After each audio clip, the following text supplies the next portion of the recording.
Welcome to The Breakdown. Today we're going to take a look at 10 successful people that went on to become successful after they dropped out of high school. Now this story came very close to my family. My grandfather, who was a very successful businessman, actually dropped out of middle school. And his family was very excited about it. In middle school, him and two of his brothers dropped out and started laying tile in bathrooms and other places for a living, built that into a construction company, and built that into several other successful businesses. Today, the idea of a middle schooler dropping out to lay tile and somebody actually hiring them to pay them to lay tile is a little weird. But back then it was pretty normal, and his family was actually very excited, and his parents encouraged him because he was bringing money to the table and had a good career. But there's a lot of other people who've had similar stories who dropped out for one reason or another and went on to become successful. So I wanted to take a look at the top 10 I could find people who dropped out of high school and yet went on to be millionaires and billionaires and successful business people and even inventors. But first, before we get into that, do me a big favor, hit the subscribe button, hit the thumbs up. It really does help us because it lets YouTube know you enjoy what we do here. And hopefully we can help you learn something new. All right, number one, probably one of the more famous businessmen that dropped out and became successful was Dave Thomas, the founder of Wendy's. He dropped out of school when he was just 15 and went on to work at a variety of different places, including KFC, where he worked his way up, took over some franchises and more, and moved into eventually launch Wendy's, among other successful business ventures. Now, he always regretted it, and in the 1990s went back and finished his GED. And even started a foundation to help kids finish their schooling, get their GED, and more. But he didn't let his lack of education hold him back and went on to be successful. Number two, Sir Richard Branson. Now, I thought this one was interesting. If you've watched my previous videos, you know I talked about being dyslexic. Well, he is also dyslexic, but he didn't let that hold him back from many of his different ventures. He dropped out at 16 and started a magazine on music and more, eventually launched that into a record company, which has grown dramatically, and now is Virgin Atlantic and Virgin Airlines and Virgin Galactic and all kinds of different things he started over time. But he didn't let the lack of his education hold him back. He talked about struggles in school with his dyslexia and how he was just bored and decided to pursue some stuff he was interested in. Thought that was interesting.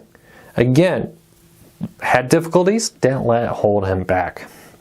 All right, Simon Cowell. This one kind of surprised me. I did not know he had dropped out of school. But yeah, he dropped out of school at 16, started working in the mailroom at a music label. And you know, EMI worked his way up and eventually became the giant in the music industry he is today. As with many people who become successful, started at the bottom, worked hard, worked his way up from a high school dropout working in the mailroom to a huge mogul in the world of music and entertainment and more, and has become quite successful at it. Number four, now this one's a little bit of an older one, but I thought this was kind of interesting. John D. Rockefeller. You probably heard of Rockefeller Center in New York, very successful businessman in his time. He dropped out, and it was actually upon the insistence of his father only 2 months before he was to graduate high school. His father wanted him to get moving in life, and he ended up dropping out. But again, he didn't let that hold him back, grew his businesses, and became very successful. Thought it was interesting, though, that his parents encouraged him to drop out. Back then, it was not uncommon at all for people to drop out and become very successful. Now, he became a little bit more than successful to skyrocketing success in the world of business. But I thought that was interesting. Number five, now this one may surprise a lot of people. Walt Disney did not finish high school. He dropped out of school at 16 to join the army, was quickly rejected when they realized he was too young, but he decided not to go back and join the Red Cross instead, and ended up going over to Europe to drive ambulances.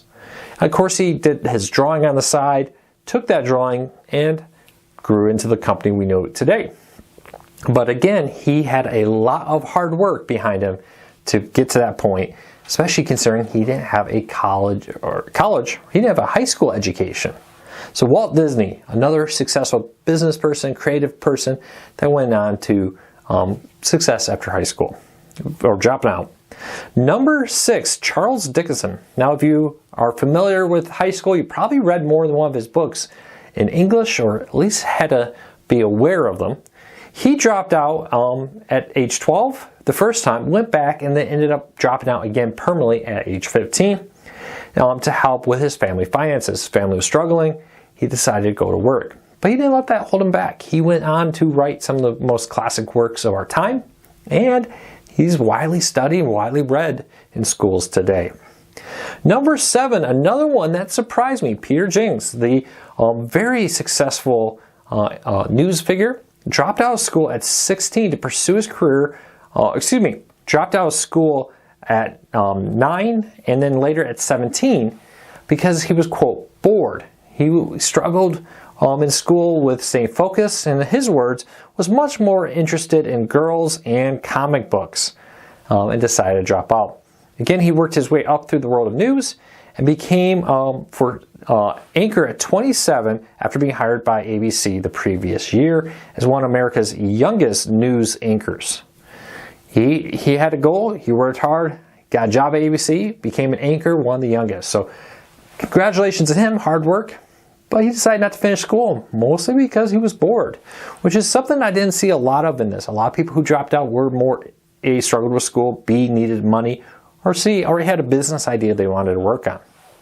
Speaking of people who had something they wanted to work on, Wolfgang Puck, though a wildly successful restaurateur, I guess I would call that, he dropped out at school to pursue a culinary career and got a job at a hotel, starting at 14, full-time work. Again, something you probably wouldn't see today. But he worked his way up through multiple hotels as a chef, grew in popularity, later started his own restaurants and more, and the rest is history. We actually got one of his restaurants right here in town when this whole pandemic thing is over and they reopen. I'd love to try it out. I've never been to it, but I've been to some of his restaurants in Vegas. Very impressed. Very good food. Number 9, the great inventor Benjamin Franklin. Now, he went on to drop out of school at the age of just 10 and didn't even make it to middle school. But he went on to become a well-known inventor, learned, studied, and educated himself, and the rest is kind of history. He went on to have a major part in the American history and inventing multiple products. All right, number 10, George Foreman, the wildly popular boxer who later went on to great success as a spokesperson, dropped out of school in 9th grade. He ended up getting in with some street gangs, but later joined the Job Corps, which helped him get connected with some boxing and more, and set him on his life. A great example of somebody got involved with someone, helped them become successful, helped them find purpose and mission in their life, and became a great success. So there you go, top 10 people who dropped out. Let's go over the list one more time. Dave Thomas, the founder of Wendy's. Sir Richard Branson of Virgin Atlantic, Virgin Records, and so much more. Simon Cowell, which probably doesn't need much of an introduction. John D. Rockefeller, Walt Disney, Charles Dickinson, Peter Jennings, which again shocked me, Wolfgang Puck, Benjamin Franklin, and George Foreman. So, as always, don't let things hold you back. Some of these people got out because they had things they wanted to do. They felt school was holding them back. And I kind of remember that feeling too when I was in school, especially college. Some people dropped out, like George Foreman, who got in trouble, got in with a street gang. Later, somebody, in his case at the Job Corps, kind of steered him into something that they thought he would be good at, helped him find more in his life, and he became wildly successful from it. Don't let things that, just because you say, oh, I should have a college degree, I should have a high school degree, I should have this or that, hold you back. Now, I do think education is extremely important. I think it helps. But also you need to know what you want to do with it. Just getting education for education's sake can get you in trouble. Always kind of think, hey, maybe I should try out this before I go to college for it. Not a bad idea. All right, there are top 10 high school dropouts that later became successful. Let me know if you know any that became successful, or if you, like my family, have somebody in your family. My grandfather dropped out of middle school, went on to work in tile, started his own construction company with his brothers, and later founded multiple different businesses and became very successful. I'd love to know your experience with this and what you think of it. All right, everybody, if you're new here, hit the subscribe button, hit the thumbs up. It really does help us because it lets YouTube know you enjoy what we do here. Hopefully we can help you learn something new. Thanks for watching. Check back for more videos.